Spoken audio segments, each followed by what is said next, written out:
Welcome to my YouTube channel యజ్ఞ educational zone. ఇక నుంచి ఉద్యోగులకు పదవీ విరమణ అప్పుడే పింఛన్ మంజూరు. ప్రయాస్ కార్యక్రమం కింద పీపీఓలు జారీ.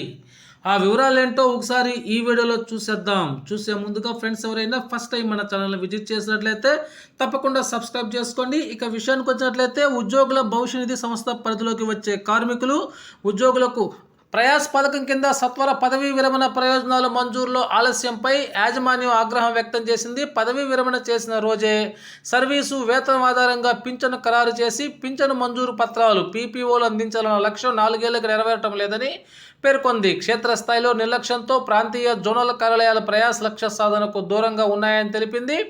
ఈపీఎఫ్ఓలో డిజిటలీకరణలో భాగంగా ఉద్యోగుల పింఛను పథకంలో అర్హులైన వారికి పదవీ విరమణ రోజునే పీపీఓలు మంజూరు చేయాలని ఈపీఎఫ్ఓ 2020లో ప్రయాస్ పథకాన్ని తీసుకొచ్చింది. ఈ పథకం అమల్లోకి వచ్చినప్పటికీ ఈ క్లెయిమ్ల పరిష్కారంలో నిర్లక్ష్యము, సరైన వివరాలు సమర్పించలేదన్న కారణంతో మంజూరు చేయటం లేదు, పీపీఓలు మంజూరు చేయటం లేదు.